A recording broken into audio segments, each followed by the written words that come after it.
Good evening, everyone, and welcome to another episode of the Progress Wrestling Reviews here at BC WrestlePod. Of course, my name is Mikey, and I am one of your co-hosts to be covering this event from the UK as always. You're getting a pre-record because it is really late. I am super tired at the time of this recording. And yeah, but I'm super excited to be reviewing Noisy Neighbors, which is chapter 186. And this event was a lot of fun. I will admit there were a lot of changes. Apparently, there are a couple of wrestlers who are still not medically cleared, but everything is now building up as we are heading into Vendetta in 2 weeks, which is going to be a lot of fun. And I cannot wait to talk about that. But before I get into Noisy Neighbors, just a quick refresher. If you like what you see here, you can subscribe to the YouTube or follow us on Twitch or Kick.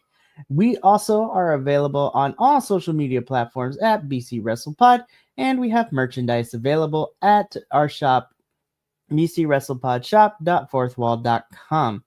So, without further ado, let's just get into it. Noisy Neighbors. It was an event that took place in the O2.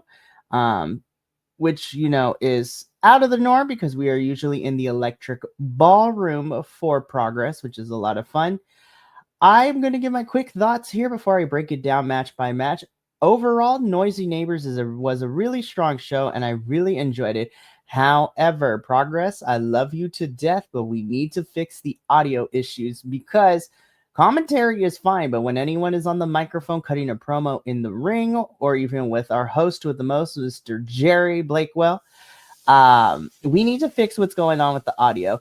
The second half of the show did a lot better, but I could barely hear Simon Miller's promo. I couldn't hear anything of it. And anybody who cut a promo during the first half of the show, it really, really slowed things down. Ultimately, though, I still enjoyed the show and the wrestling as always carried, but it's those little production things that we kind of need to get ahead of.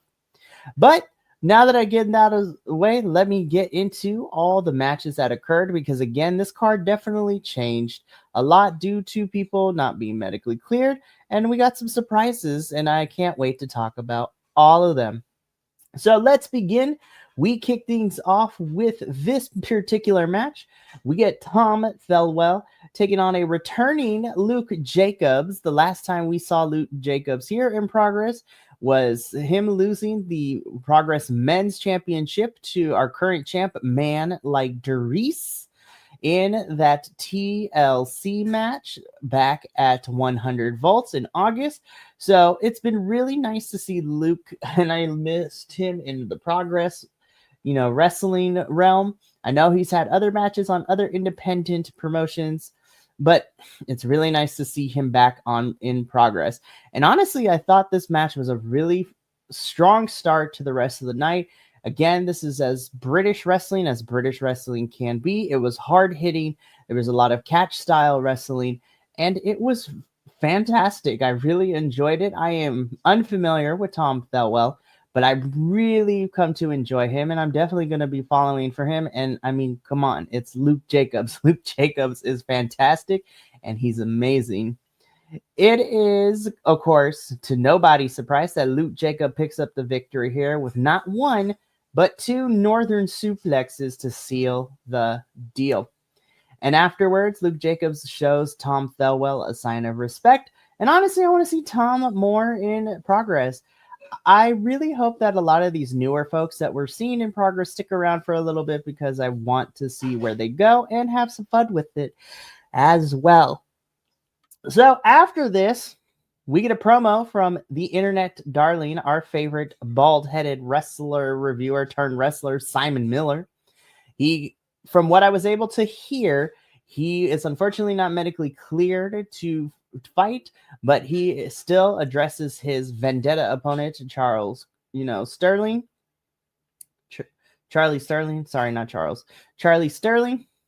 And Charlie comes out and gives Simon Miller a low blow for his troubles. So we are setting that up for Vendetta. So thankfully, Simon is going to be wrestling there, and I look forward to that match.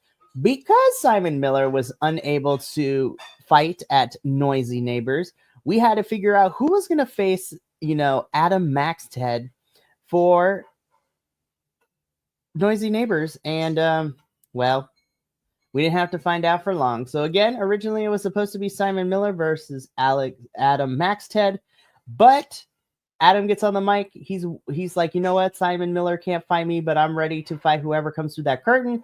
And lo and behold, we get the return. Well, not necessarily a return, but it's been a hot minute. We get Ethan Allen coming back to take on Adam Maxted. And again, I love Ethan. I think he's a really good wrestler.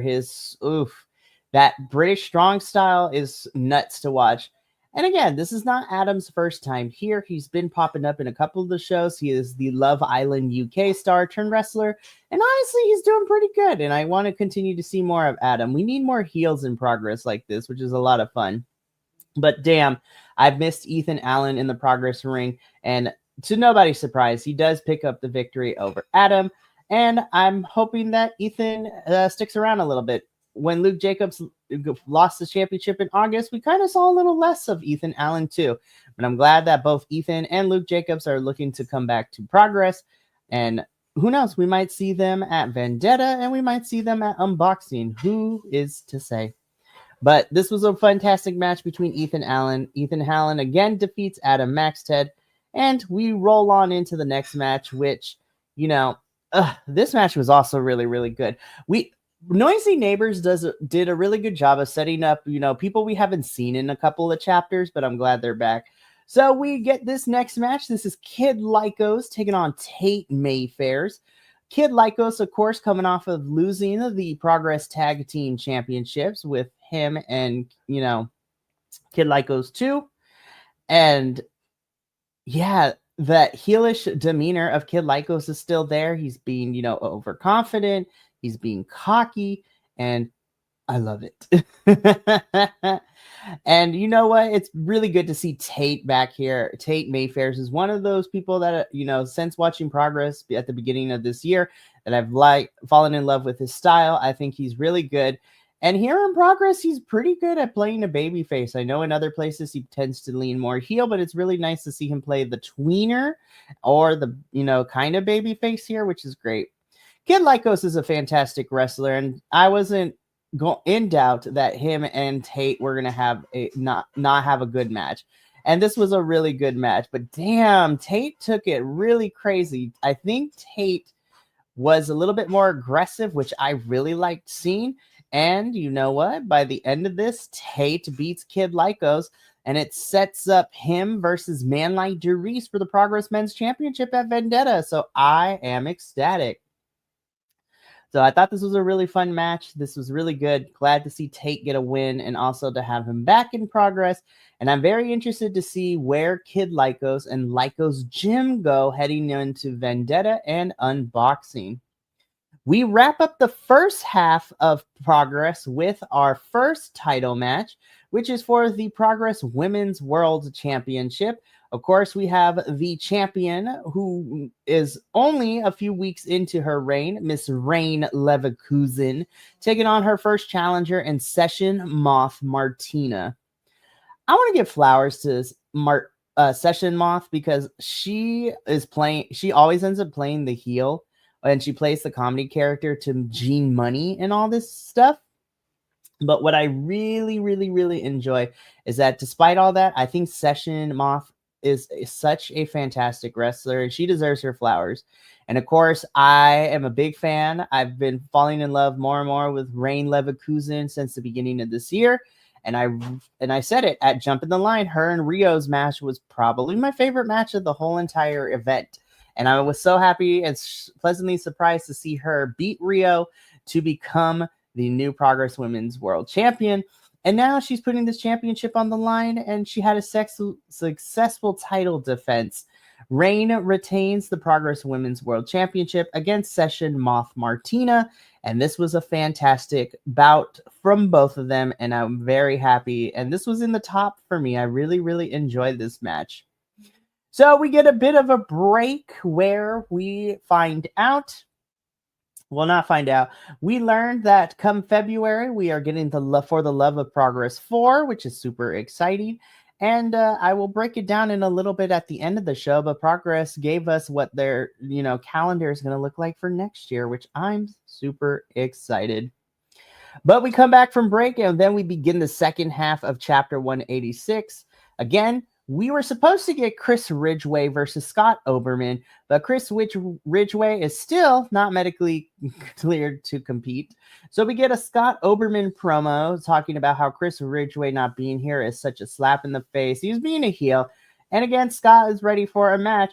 And we come to find out that Scott Oberman would be facing one of my personal favorites from GCW and the independent scene in general, and Mr. Drew Parker. I freaking love Drew. I think he is fantastic. He is such a good wrestler. And honestly, this was also in my top for me. So we would get Drew Parker versus Scott Oberman. Again, I am new to Scott Oberman. I have no idea who he is, but I instantly became a fan after this match. And him and Drew Parker threw down, and this was a really good showcase of British wrestling and new folks to me. And of course, I would say that I want to see Scott more, and we will, because Scott is going to be competing at Vendetta. Progress is doing really good of introducing new folks to me. Again, I'm not a diehard British wrestling fan, so I don't know all the ins and outs, but Progress is doing a lot of good stuff, and I'm super excited, and I'm having a good time watching everyone. So Scott Oberman does defeat Drew Parker, but man, this was a really good match, and this was a lot of fun. Then from here, we get into our next one. This is RPD, MMA boxing legend in the UK scene turned wrestler, taking on your favorite twat, Charles Crowley. I have said it once before, and I will continue to say it till the cows come home. Charles Crowley is one of those wrestling characters that on paper shouldn't work because it's kind of dumb, really. But I love some dumb stuff in wrestling, and I love his character of him being the amazing twat, and it is hilarious to me. So funny enough, this match was because Charles Crowley was looking for a challenge, and he wanted to fight anyone and everyone, and so RPD stepped up, and then, this is how it was made. This was fantastic. I know there's a lot of discourse between MMA folks going into professional wrestling, like that pipeline has been established for quite some time. But I really enjoy RPD. I think he's fantastic. I think he has more ring awareness than a lot of the MMA folks that tend to get into wrestling at the beginning stages. And it's really, really good. But you know what? It's Charles Crowley. Charles Crowley gives us shenanigans, eye pokes, hitting people with his hat, just being a twat, and it is hilarious to watch. But Charles Crowley would end up getting the victory here by, not by making RPD pass out in a submission hold, which is really, really fun. I hope that we get to see Charles Crowley go into some sort of championship scene. I know that Paul Walter Hauser still holds the Atlas Proteus Championship. And of course, with Paul Walter Hauser busy filming stuff and things like that, I would really love to see Charles Crowley get that. And I thought him and Simon Miller were going to feud for a little bit longer, but I guess not. But that's okay. But Charles Crowley securing a win finally in what seems like forever, and it's really nice to see to continue that momentum for him. In your semi-main event, this was the Battle of the Beef. This was for the Progress Atlas Championship. So this is your big boy title in Progress Wrestling. We have our current champion, Will Cruz, taking on Rev Pro's Jay Joshua. And this was my first real introduction to Jay Joshua's wrestling. This man goes ham. Man, German suplexing Will Cruz, just being a complete beast, destroying Will Cruz left and right. This was a battle of the big boys, and Will Cruz showed receipts and fired back at Jay. This is probably my second favorite match of the entire night, to be quite honest. And I love Will Cruz as champion so far. It's been a very fun story this year, getting him to become champion. And now he's defending this thing and fighting everyone. He had a 4-way at Mystery Wrestling about a month ago, which was fun. And then him and Jay Joshua threw down. Honestly, this was a really good match. Will Cruz does retain the Atlas Championship. And I'm very excited to see who his next opponent is and where we go. And I'm going to keep following Jay Joshua. I know he wrestles a lot on Rev Pro. So I think I might be checking out some Rev Pro to see him and some of the other folks over in Rev Pro as well, which makes me super excited. But again, this was just a straight Haas match, and I'm glad that we got this. And it was really smart to put this at the main event, or semi-main event, I should say. And this was a really, really fun time. Now, the moment we all been waiting for, let's get into our main event.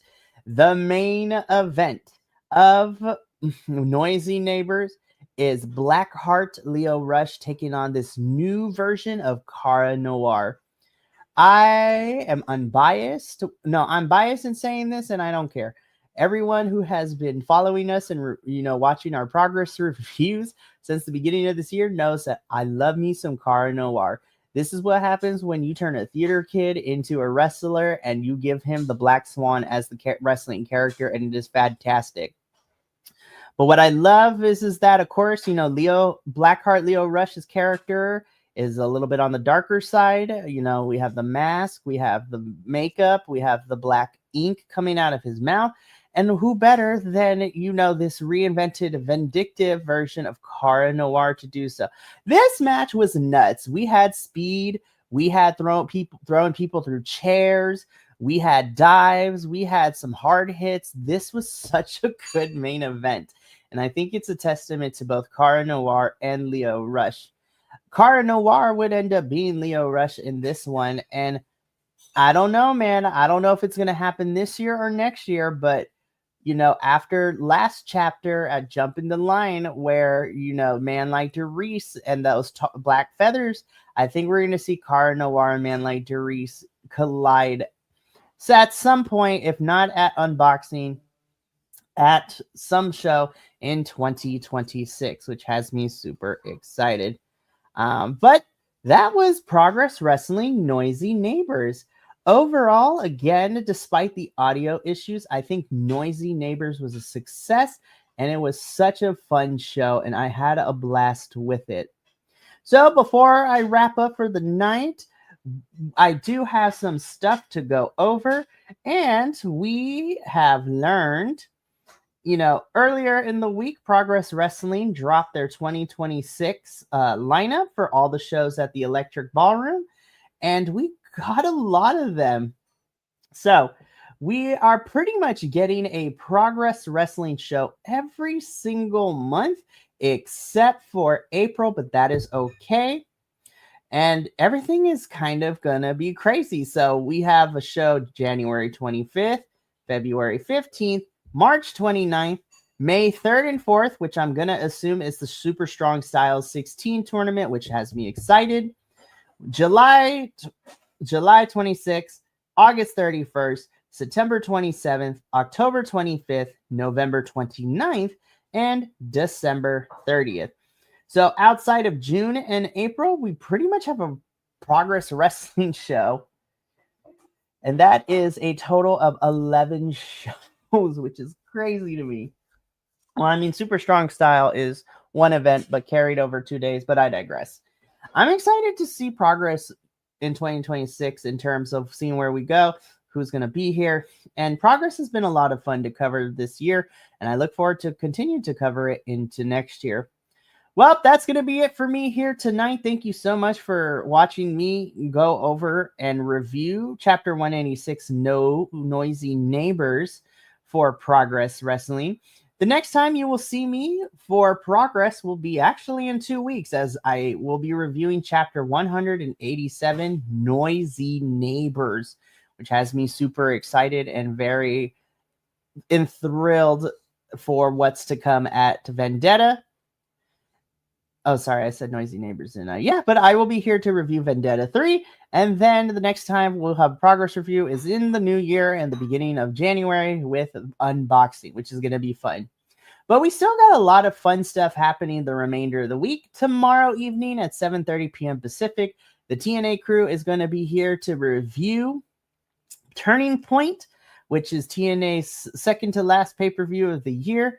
And honestly, despite the crazy things that have happened in TNA, I will personally say that Turning Point delivered in areas, but I'm interested to see what other things are going to go down.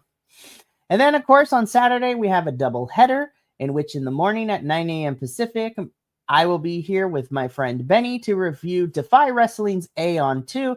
And then we will both be back later at 5 p.m. Pacific to review or to watch AEW Full Gear, which has me really excited as well. And I'm looking forward to that. And it's going to be a fantastic time.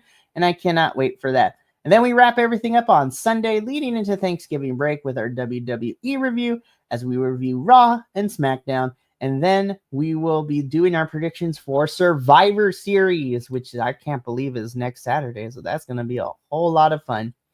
But that's going to be it for me here. So from all of us here at BC WrestlePod, remember, take care of yourself, love one another, stay Bi-Conic, and more importantly than anything, you always deserve to finish your story. I'll see you tomorrow for TNA's Turning Point at 7:30 p.m. Pacific. But until then, sayonara, adios, and until next time, peace.